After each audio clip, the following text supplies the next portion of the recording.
Hey everybody, this is Cappy at Always in Stitches in Noblesville, Indiana. If you've been watching our Cappy's a Bag classes, we've got Peter behind the camera. Say hey, Peter. Hi everybody. If you want to see Peter in front of the camera, you need to go to our floss tube videos. Watch Peter on there.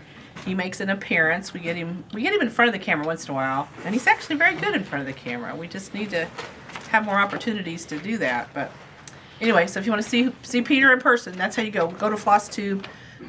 Which one was it? Do you remember? I don't know. It's one of the more recent floss tubes. If you're on our page. Most recent. Yeah, most recent. Just follow. He's there. He's doing some of our floss tube videos too. So he cross stitches, and so we're getting him connected. So I'm in front of the camera today, so I'll talk most of the time. But here you have the next installment of the 12-month series of what's we're calling Cappy's a Bag. And this time, because you requested it, we are making a wallet. This is called the Necessary Clutch Wallet.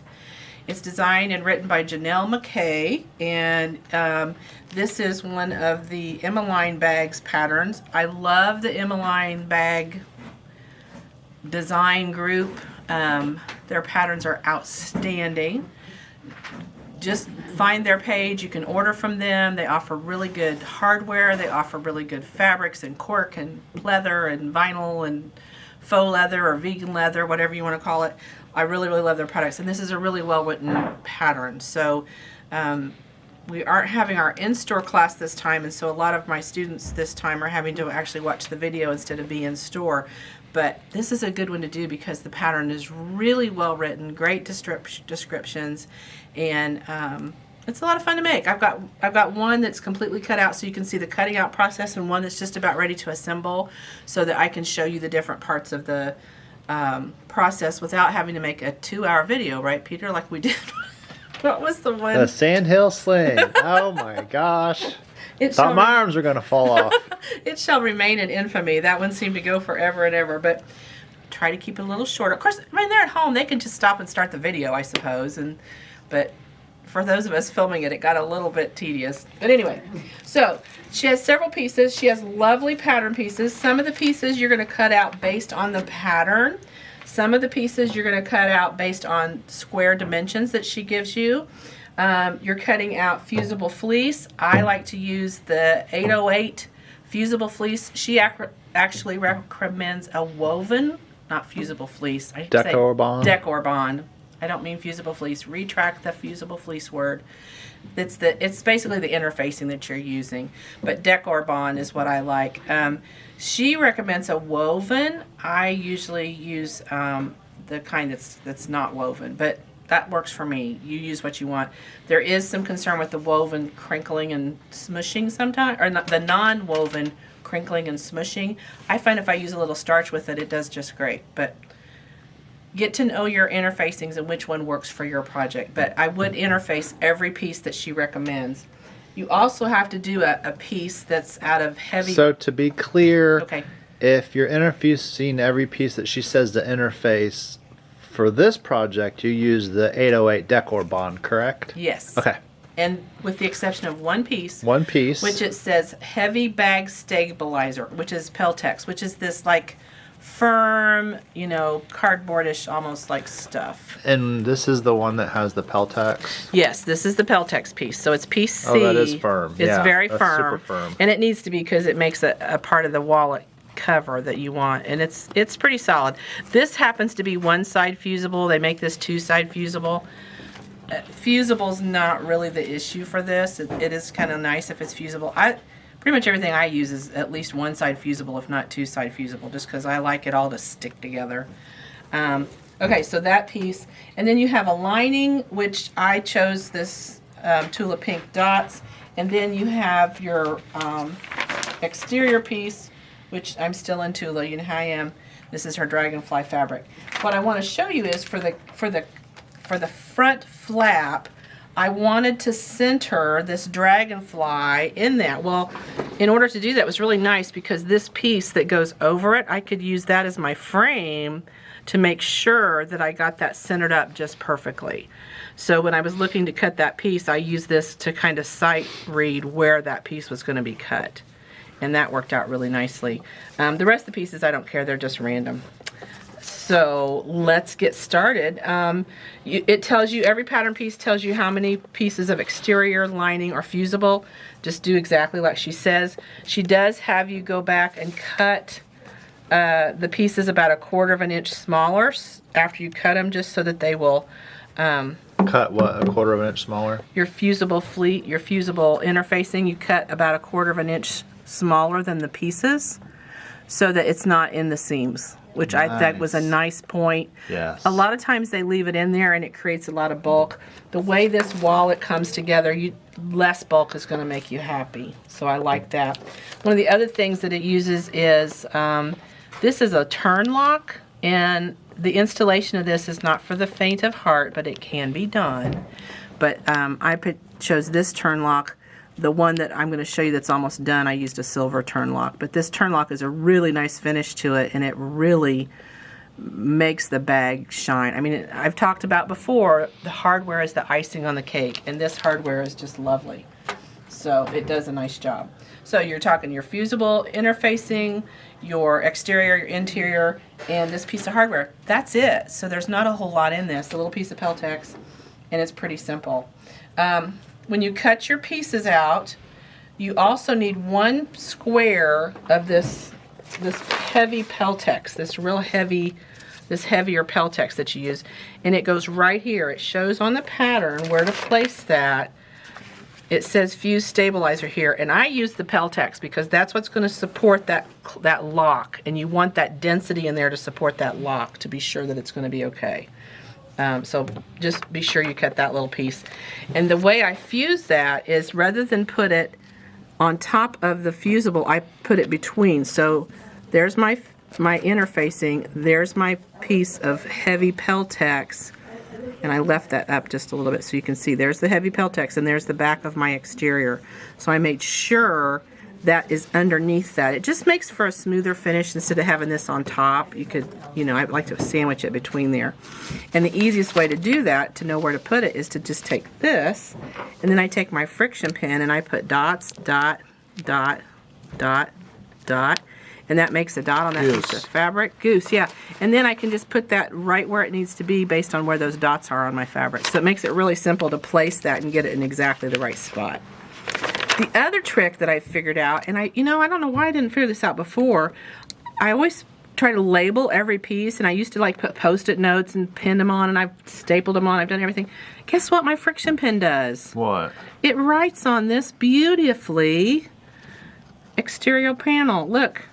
And I can write on that. Look at that. And then it erases. And so, like, there's my exterior panel, here's my card slot back, here's my, and it says in the corner, pocket lining. Here's for my zipper ends. So I've tagged each piece. Now that doesn't have to say it because I know what that is. We know what that is. We know what that is.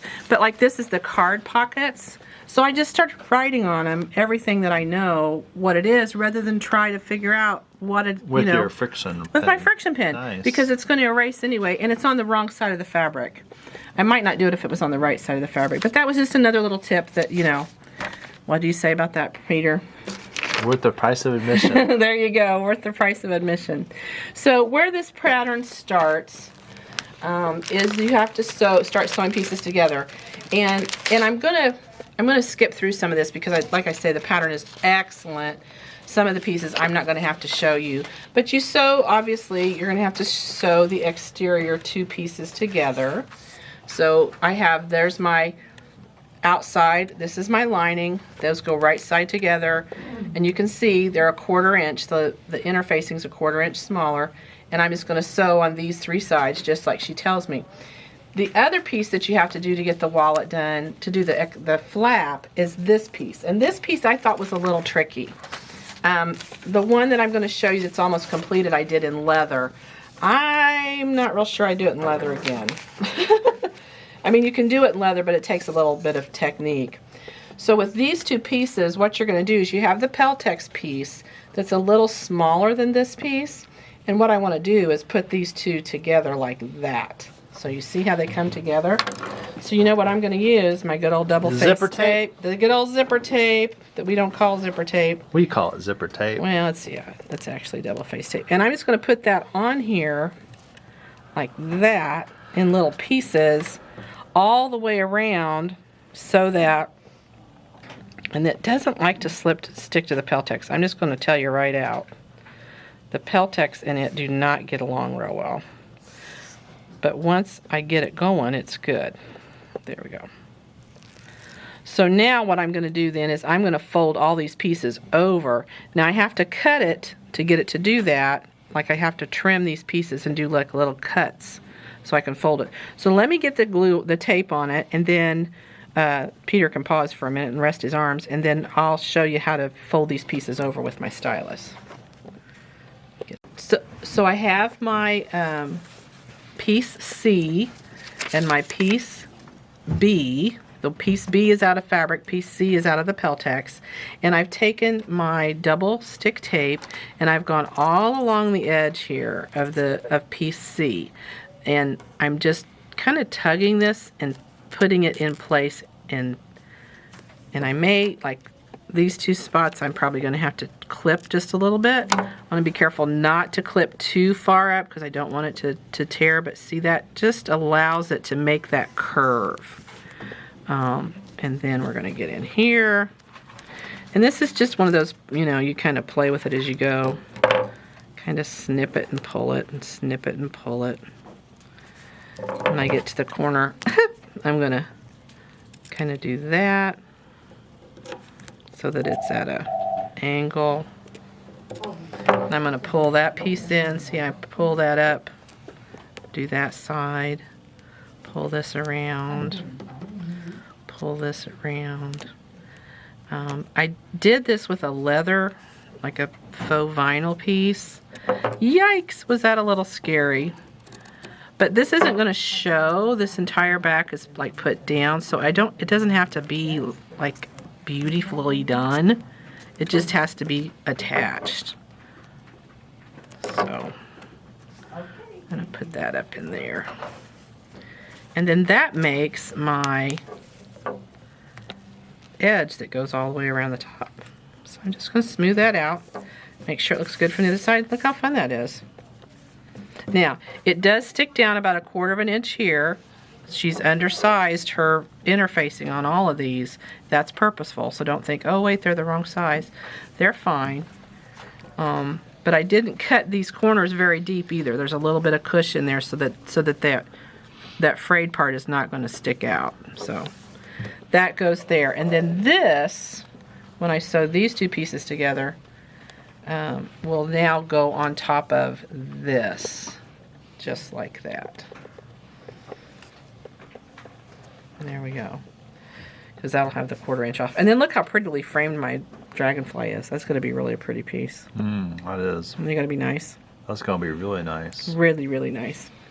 Okay, so that's how we do those pieces. Then the next piece that she has you take care of is you sew the lining. So here's my lining, this big oval piece, and here's my exterior. You sew those two right sides together, so your wrong sides are exposed. And you leave about a 4-inch opening on the side where the clasp is going to go, because that's where you're going to turn it right side out. You just sew that a 1/4 inch seam all the way around, flip the entire thing out, and you almost have like a placemat. It looks like a placemat. Oh, you're done. So you're done. Have a placemat, you're done. Yeah, and so, oh, but wait, but the piece that has to go in here is this piece too. So this will sit in here like this.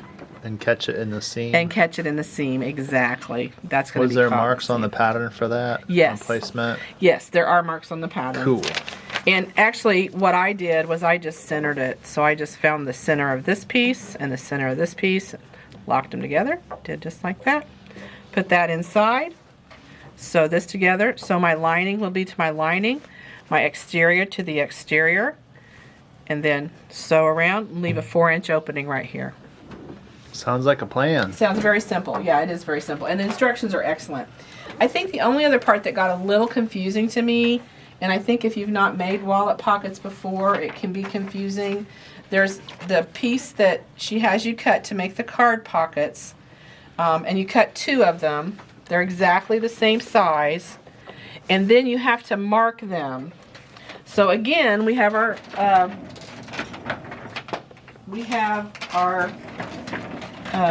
where's my ruler? They don't have my ruler. Somebody took my ruler out of my room. What?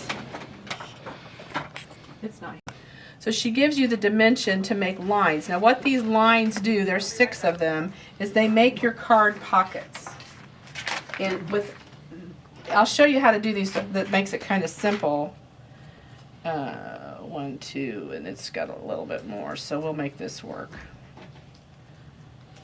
There's a half.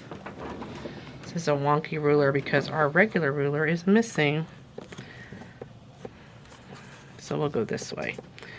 There we go. So I come in the distance that it says on the pattern from the end, and I draw a line. And then from that line, I draw the next line. This is not the ruler I like to use. Isn't it funny how dependent we are on using the right kind of ruler? Yes. Yeah, that's good. And I just repeat this pattern. Oh, my word, this is hard. There we go. This is hard to do when it's not your regular ruler. And we just keep drawing. You draw a total of 6 lines. Now you'll notice my interfacing is not all the way up on this, and that's because you kind of trim the top and the bottom, and so I made my interfacing a little shorter. 1, 2, 3, 4, 5, and then my last one. And she gives you the dimensions for these. Just do it exactly as she says. So I draw my 6 lines, and then you have to fold this back and forth, back and forth, back and forth. What I've learned is that the easiest way to do it is to do it with a ruler in your hand. So she tells you very specifically, flip the rectangle over so it is now on the right side up, and start folding on the first line. So what I do is I put my ruler up against that line so that I know that I'm right on that line that I drew. See how my ruler's right there? And now I can see my line very plainly. And then this stylus pen, I'm telling you, I can't live without it. I'm going to just take this and I'm going to wooden iron it. And I get a nice crisp edge. Now I will go back and iron it, but for now I just want to do that. Then I flip this over and I do the same thing here, and I'm putting it right on that line and I'm flipping it back. And then I slide that out. And I go back and I do a press. That's probably like wiggly in the picture. It may look funny with those hexagons. And then I flip it back. Here's my next line. I put the ruler inside. Push out to that line. So I make sure I'm right on the line. Okay. Right on that line, and that ruler just kind of helps define it. And now I'm going to press again. Once you do this a few times, you get pretty good at it. You flip it over again, and what that does is this makes your card pockets. And I go and press it with this stylus,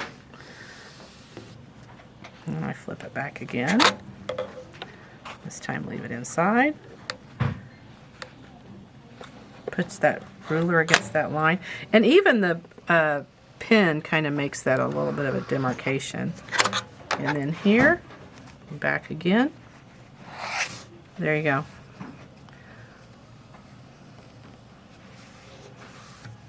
So now I have these folds like this.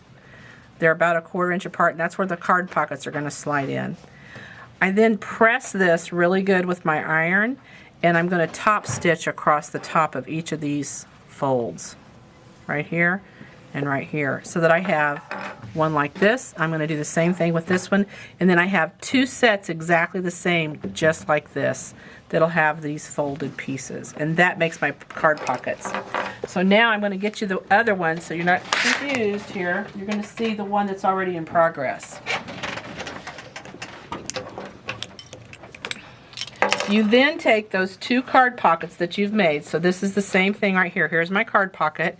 You can see I top stitched across here and here on all those pockets. And then I sewed these 2 folded pieces. So I have 2 of these.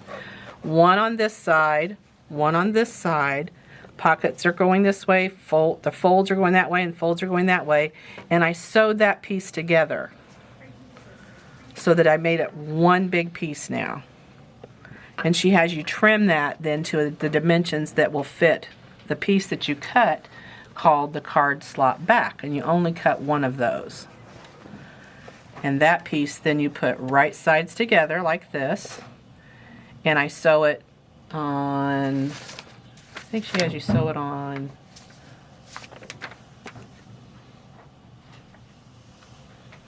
the top and the bottom. And then you flip it inside out.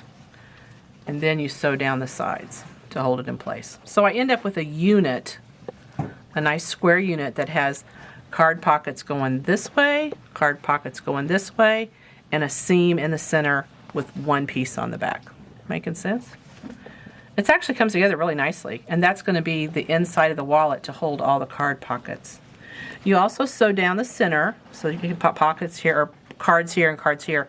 Whenever I sew down the center like that, I always like go back and forth at this top 4 or 5 times, because that's a real weak point in the card pocket, is this point right here between the two cards. So I always like double, triple sew that right there at the top. These don't seem to do so bad, but that very first one seems to take a lot of stress. So I always really, so you can see I got room now for all my cards to go down in there. Should be real easy. Okay, so that takes care of that part. Then the next part you have is a zipper. It's going to go in a little pouch like this. You have, in our series that we've done this, you have made very, very similar zipper pockets to this.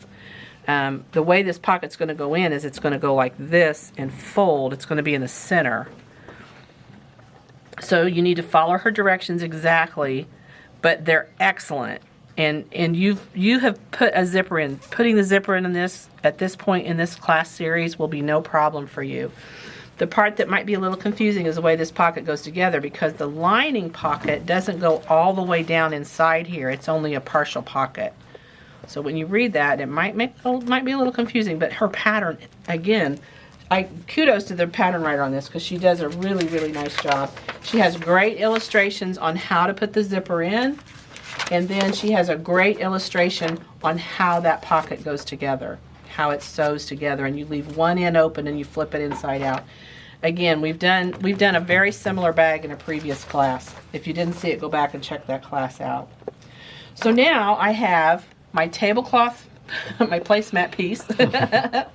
I have this piece that is the exterior, and I've put this lock in here. You can see this lock. And in order to do that, I had to take, this comes in pieces, and I'll show you how this works.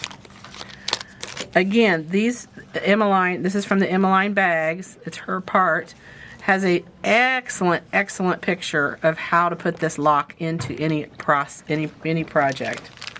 But you can see now why you had to have that piece of, little piece of Peltex here, because that supports this lock, and this lock's a pretty hefty lock, so you've got to have the support there to make sure it holds it in place. But you have a couple screws that go in the back of this right here. That piece goes on, and if you can see down in the edge, this piece connects completely between the fabric, so you have to completely gut that fabric out.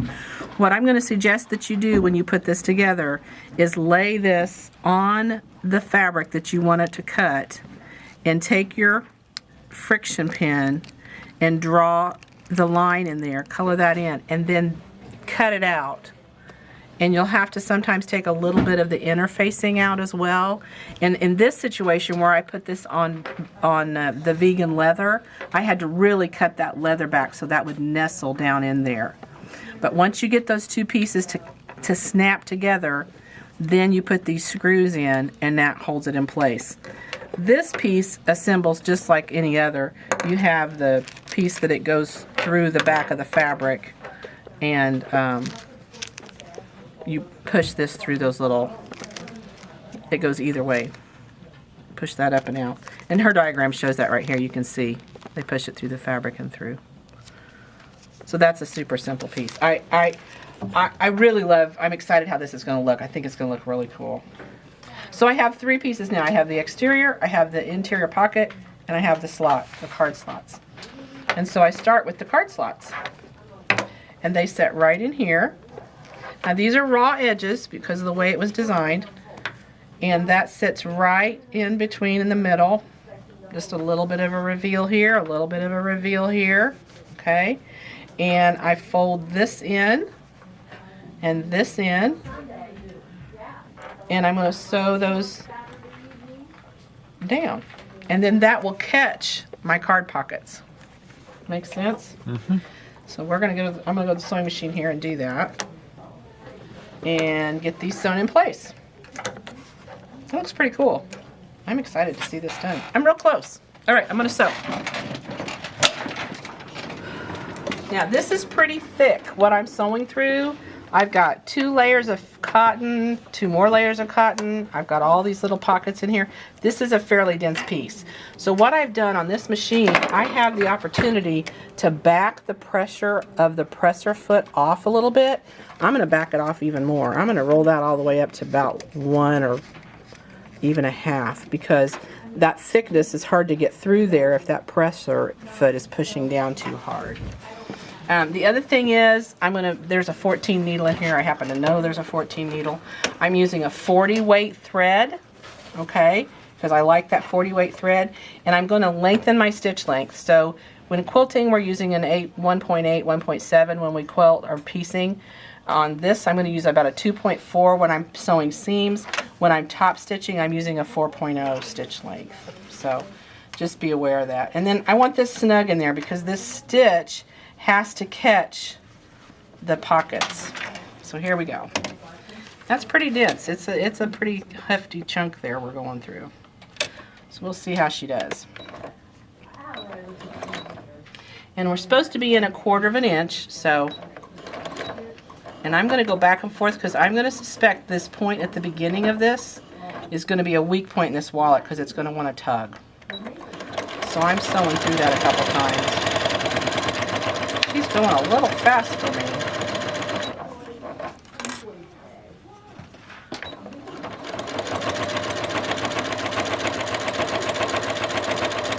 She's doing it. Okay. Pretty good. So I've gone down one side and it's caught. I'm going to look in there and make sure it got my edge, and it's actually just a little bit in. It's not quite far enough in. I'm going to go in a little farther, I think. I'm probably going to rip that out and put it in again because it's not deep enough. Let me see what she says for dimension on that. Yeah, she doesn't say how far in to sew that, but I'm going to go a little deeper than what it says. She says a 1/4 inch seam, but my 1/4 inch seam is not quite catching my edges there. So I'm going to go a little deeper. So you know what that means I get to do. Seam ripper. Rip it, rip it, rip it.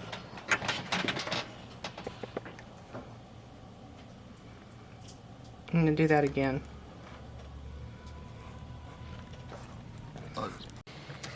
So we've sewn down these sides, either side, down this side and down this side flat, folded our wings in, so to speak, and folded that flat and sewn down. And it is a 1/4 inch. It is actually a full 1/4 inch seam all the way down.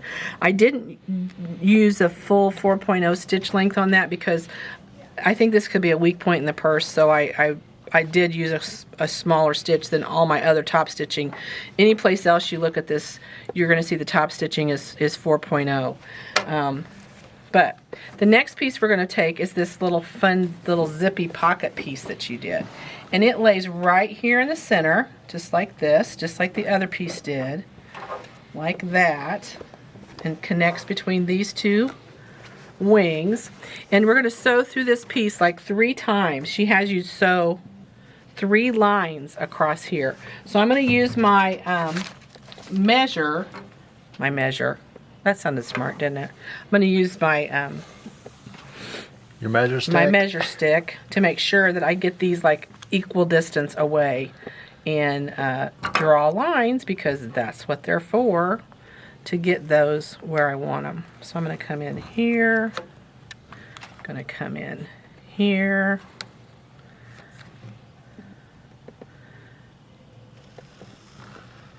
and I'm going to do one in the middle. Okay. And I'm going to go sew on those lines so that they're kind of right where I want them to be. And that's going to then give me 2 more pockets to kind of help sort things out in the bag. Which I think this is really cool. I love this design. And she says a long stitch length you sew through all layers. So there we go. So I've drawn a line. She actually has you draw a line like a dead center and then go a 1/2 inch either way, which is fine too. My main thing is I want it equal distance away from these places here. Good thing about this pen is I can make a line anywhere I want and it'll disappear. This fabric is happy about not being disappearing from the, I did a little test stitch on a piece of it and it didn't affect it at all. So I'm going to go to the sewing machine. I'm going to sew these lines now. All right, here we go. And these I am going to use a long stitch length. Now I'm going to do the center one first, and see that center lines up with that center underneath. There we go, right there. And we're going to go to a 4.0 stitch length on this because this is, I'm not as concerned about this piece getting wear like the other piece did. So I'm going to lock it. Oops, hold on. Now that is good.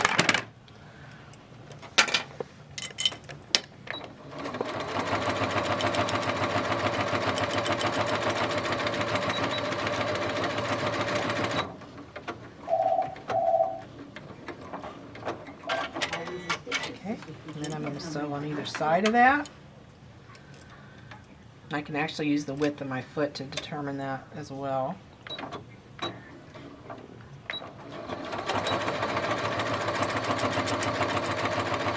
And what this stitch across here does is it closes the pocket, because when you made this little pocket here, it didn't close that bottom, so this is closing that bottom of that pocket. I'm going to do this other side.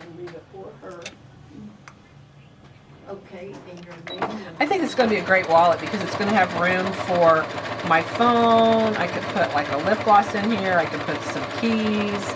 I'm really excited to have this to see how it works because I've not made this wallet before. I think it's going to be a great size.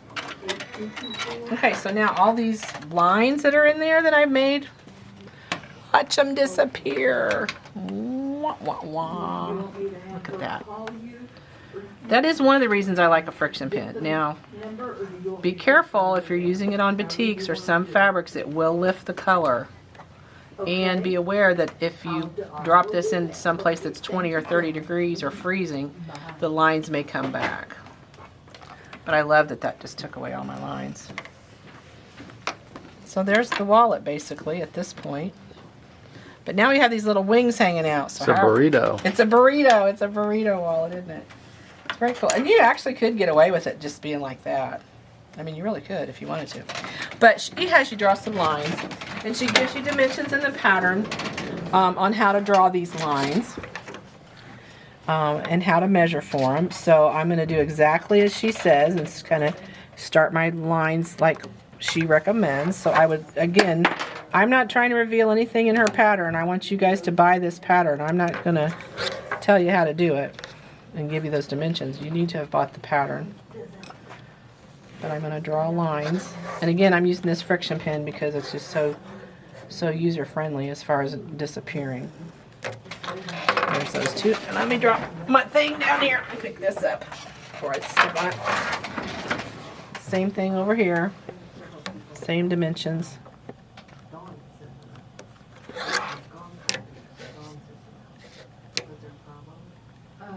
Well, she she got a call about her credit card, and so she's sending in a new credit card number. Okay. Here's the lines. There we go. All right, so now I have my lines as requested. And we kind of bunch this up a little bit. So you have to do a fold. You hold the zipper piece lining up so that the edges are going to catch this is the goal. So that line catches this zipper pocket. You see how that works? And this line is where this one lines up. So those become support for the purse. So what I have to do is get that clipped on that line. I'm going to make sure this is really open all the way too.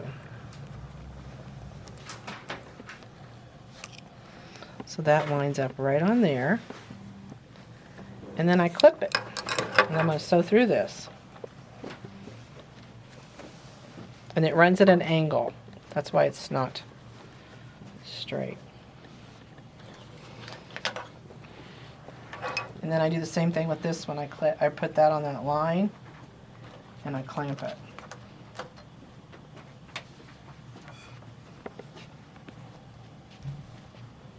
You want this wallet? I got somebody in the background saying they want this wallet. See how I've clamped that in there?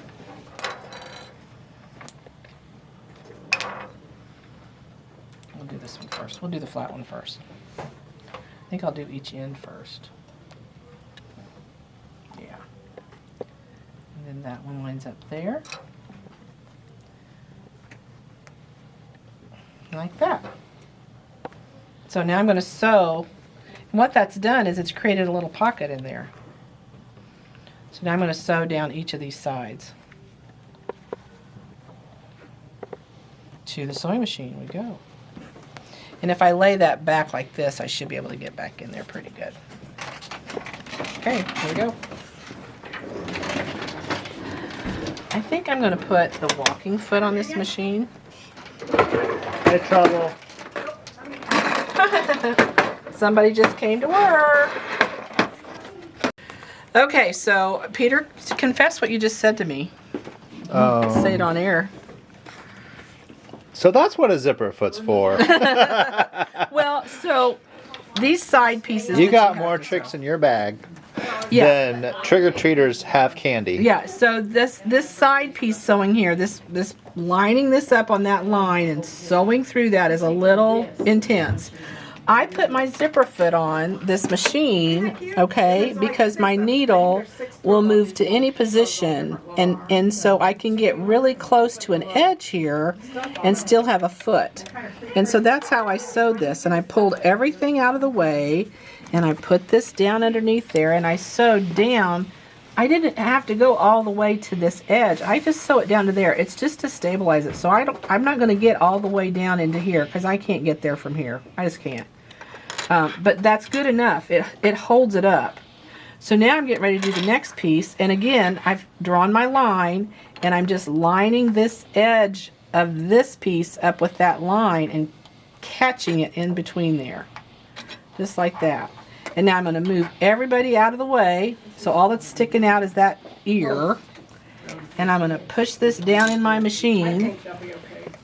Make sure everybody's in. And I'm going to sew again. Now this is thick. I'm not going to lie, guys. This is a thick piece to go through. Your machine, you're going to do yourself a favor if you use a size 14 needle. Because you're going to need that oomph, okay? And if you break your machine, we sell them. Yeah, if you break your machine. But I want you to see how my needle is just, it's on this side. The foot's just kind of holding on there. I mean, I'm pushing it through for the most part. I mean, the feed dogs are taking it, but this is why I backed off that presser foot pressure. And I'm going in here, and I'm going to go as far as I can. That's about it. And I'm just going to go back, and that's it.